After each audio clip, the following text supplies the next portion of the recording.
Hey YouTube! This is a wee bit of an audio test. For some reason I tried to do a video earlier on, there was no audio at all, so I turned the computer off and turned it on again, and it hopefully has fixed it. I'm getting flashing lights here and here, but I was getting them earlier. So, having a wee, this attempt, or this opportunity, I've mic'd up the wee Park 25 G25R. Got the Harley Benton SC500. Just guitar going straight into amp. Show you what it sounds like. 2. Is that VU meter not working, or is it the... Woo! Sorry, bear with me a second. I think it's the VU meter doesn't work. Rather than the amp. I hope.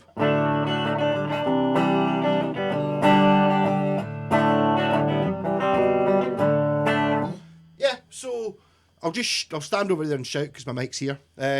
On the front of it, we have volume and gain, a clean channel volume, bass, middle, treble, nope, treble, middle, bass, and then reverb. It's got a spring reverb tank in it, and then a headphone socket, and there's a switch for switching between the clean channel and the distortion channel, or you can put a foot switch in the front next to it.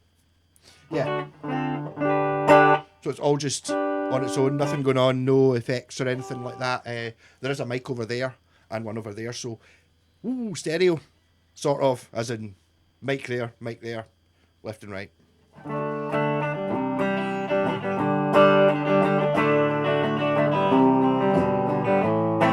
I did find it quite funny that the only knob on the amp that didn't seem to, was a bit stiff to turn, like it's never really been used, was the clean volume, because, okay, it's a Park, but it's a Marshall, 25 watt Marshall, and it's like, we know what they're meant to sound like. Which I was thinking when I was messing about trying to do this video yesterday when the audio messed up. 2! Yeah, sorry. I'll just keep having to shout that. VU meter. Probably just take it to bits and clean it. I'm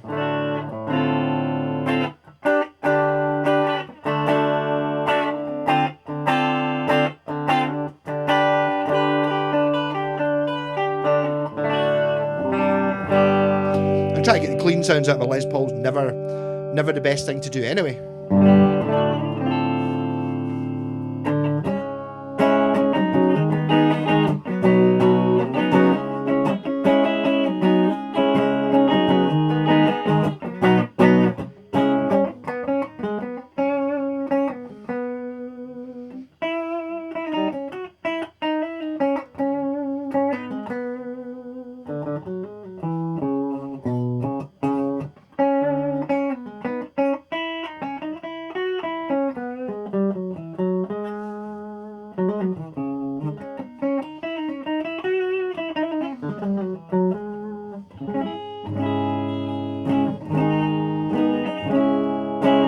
But to me, this kind of thing is the sort of thing that a Les Paul and a Marshall also does.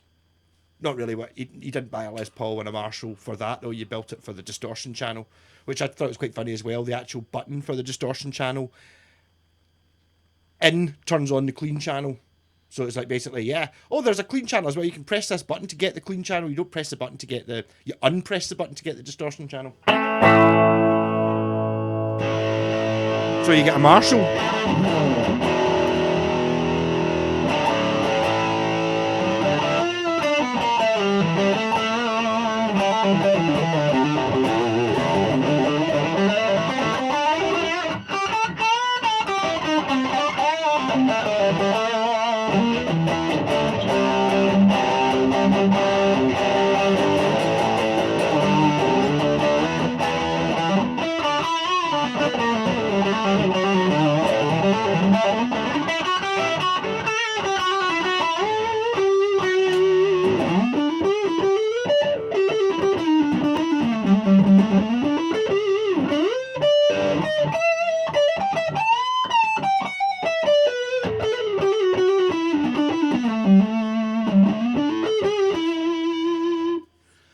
And to me, that's just what a Marshall's meant to do. It would probably, I started saying there, but missed out.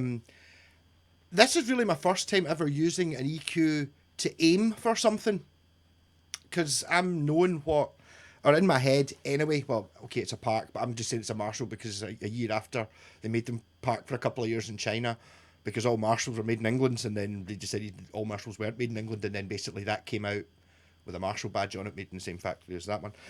So it basically is a 25-watt Marshall, my look at it, and I got experience of that when I started playing the guitar, learning to play the guitar and stuff like that. So I know what one of these sounds like when it's worked. When I've heard people playing through them many times. I used to teach the guy playing the guitar, the 30-watt, the modern one with the digital effects on it. Excellent. I kind of know what I'm aiming for. So I was actually after a specific sound, which is never what I'm doing normally, because I've got, like tube amps and stuff, and basically I don't know, surprise me, what sound you giving me, and then I can mess about with it, rather than actually being after something specific, like, well, what I think is Slash on a Marshall, really.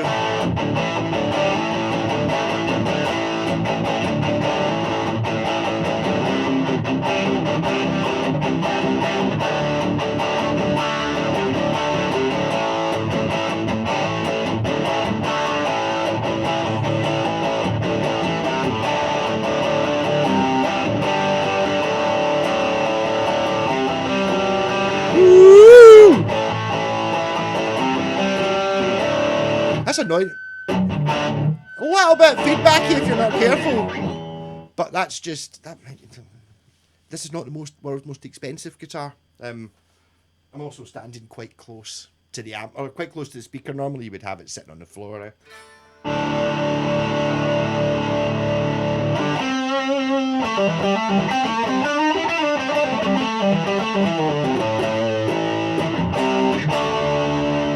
So I'm going for in your ultimate super starting to play the guitar. I don't know. I suppose you could be a kid. Maybe if you're a kid, you're more interested in effects and stuff like that, which I'm not really. Not for me. I could quite happily do without really any effects. I do have reverb on, but it's in the amp. So, and then the reverb pedal I use all the time, I'm justifying that by saying, but my amp doesn't have a reverb tank in it. Otherwise, I would just use that. So, and a reverb's not an effect as such in my head. It's more of a, you could make reverb by putting the amp in the kitchen, listening in there, that kind of thing.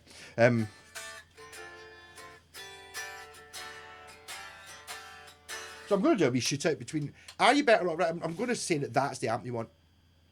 It's big enough to not sound shit.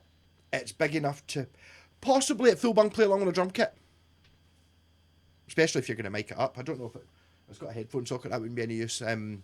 It's quite old. I mean, it must be early 90s, something like that. That, a tuner, but you don't really need a tuner because your phone can be a tuner, so, yeah, or get one of those clip-on ones that are like £2 from Temu or something like that. So I'm going to try and shoot this out against, are you better off buying a bog standard Fender Squire Strat? Looking at it, I don't know how old this one is. I actually bought it in a charity shop because it's got a really nice neck on it. But a Squire Strat's about 150 quid, isn't it? Probably about the same as that. Or do you get Harley Benton Les Paul? Which is the better buy? Which is the better buy when you've got a wee Marshall? I know, because I started out on a shit Strat copy. This is for tonight's live stream discussion, by the way. I'm putting this out early. As a tester to make sure it works. What was in there? But I remember I was stuck with a cheap Strat copy. Okay, it was burst, but it worked sort of, and a wee BB Blaster 10-watt amp with that saturated distortion thing on it. And I really, really, really, really wanted humbuckers, not single coils. The clean sound in the amp was terrible. The only sound, it's like, it depends what you want to play. If you're a big Guns N' Roses fan or whatever, or I don't know, your favourite guitarist plays a Les Paul, you don't want single coils, I don't think. Which is a shame, because the thing about a Strat is the Strats are great guitars, but I just feel they're a bit harder to play. They're harder to make sound good. Once you're good in a guitar, you've played for a while, you can pick up a Strat and understand it. At first, it's just, this is horrible, why am I playing this? I used to hate Les Pauls. Once I've learnt to hip shoot, get it on your hip, not on your front, it makes sense a bit more.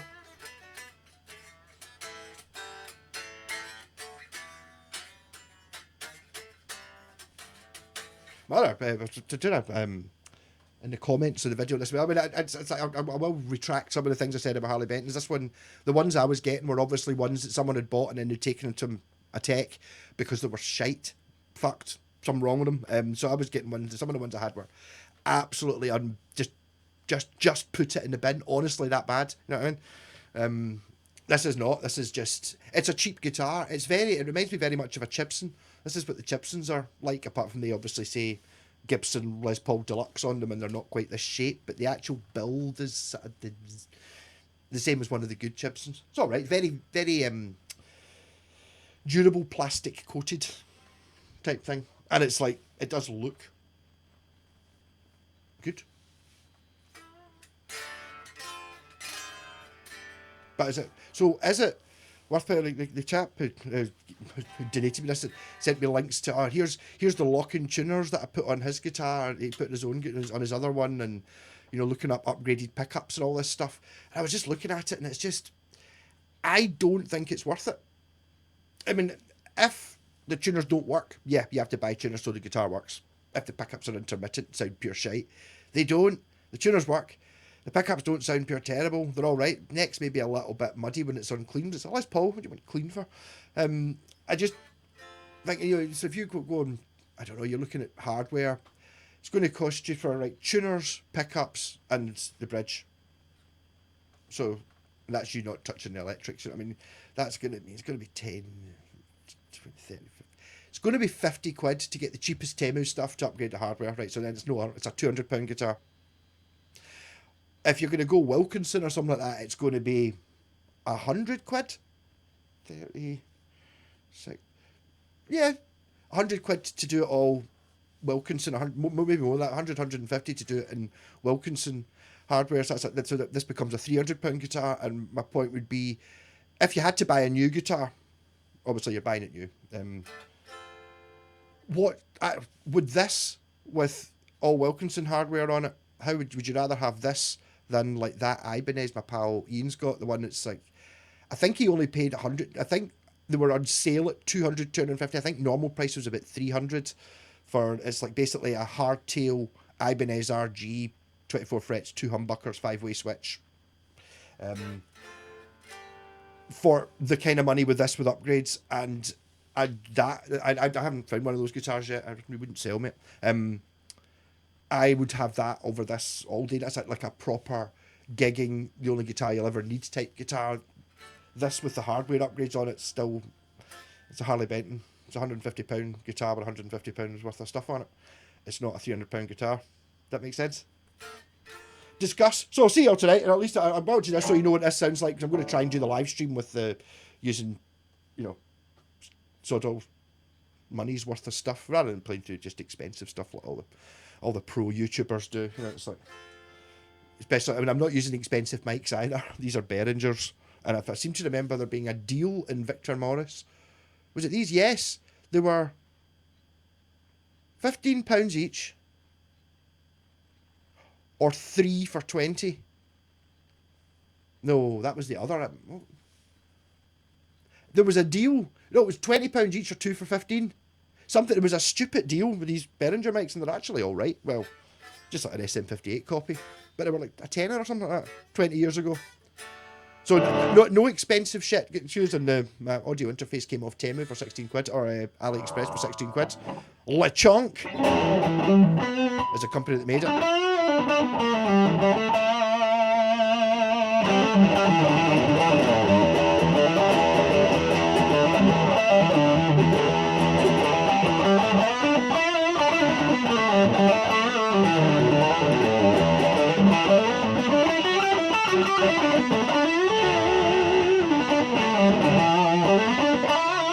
Someone also said in the comments with the trick apparently with Harley Bentons is you buy the middle of the range stuff. You don't buy the cheapest model, and you don't buy the fanciest model. Thinking about it, to be honest, all the ones I've had in have been either the cheapest one or the fanciest, and I dislike both of them as much. No, I had a 7-string. That was fine, like a real basic guitar, but I kind of liked its cheap basicness, and I think it was only like 100 quid. And I suppose you're looking at that, and you can get this for an extra 50 quid, so you get binding and the carved top and all the things that make it look more expensive, but none of them make it play or sound any different. It's up to you. I I mean, if it's all you need, and I'm too much money driven. I'm too much sitting there thinking, oh, can I get something cheaper that's better? It's like, not that I mean, I could go and blow £500 on a guitar if I really wanted to. Never have. Don't think it ever will, unless it was something. It'd have to be something pure ridiculous to do that. So never say never. But so when did Tony Iommi own this guitar? Which album did he use it on?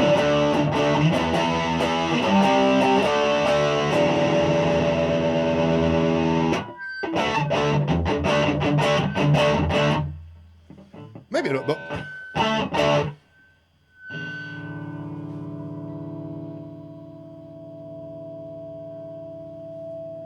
might not be able to use this for the live stream if it's going to feedback like that. Might be something to do with this guitar. Plus, one of the things that you've always got to learn, if you're basically a pro level tip, here's a really good one. See if you're ever talking to somebody or doing a YouTube video, or you're in a band and after you've done a song, you decide to go, hey Dave, let's do that song again, or I'm going to go for a piss, or something. You turn the volume down before you speak. So much you get. So I would see the mid 8. Would you want to put the mid 8? Turn your volume down so you can speak. Also, there's a Paul Gilbert tip. Make sure your fancy. It's the best bit of your show-offy solo bit, so you're giving it that.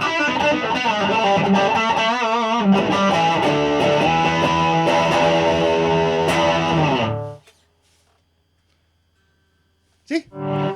Pro rather than...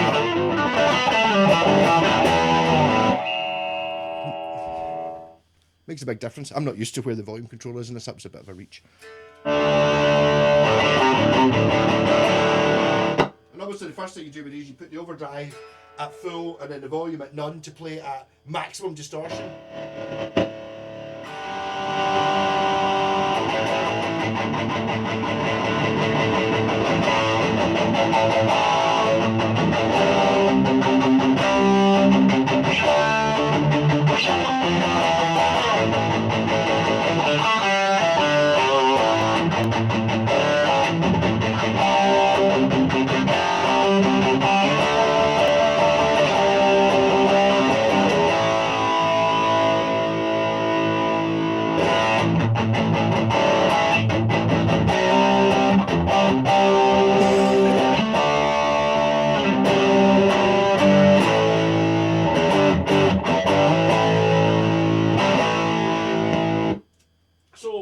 It's nice being able to turn off an amp, just like on the solid state thing. See, when you turn it on, it's on. You have to wait for it to heat up. When you turn it off, it doesn't go like all the tube amps do. You just turn it off and it's off. Nice. So I don't know what I'm going to do. I mean, I'm not trying to put again better some sort of pack. Guitar and amp combo. It's annoying me. I want that amp to go to somebody who's going to need an amp like that. It's definitely got a use. If I own that, well, I do own it.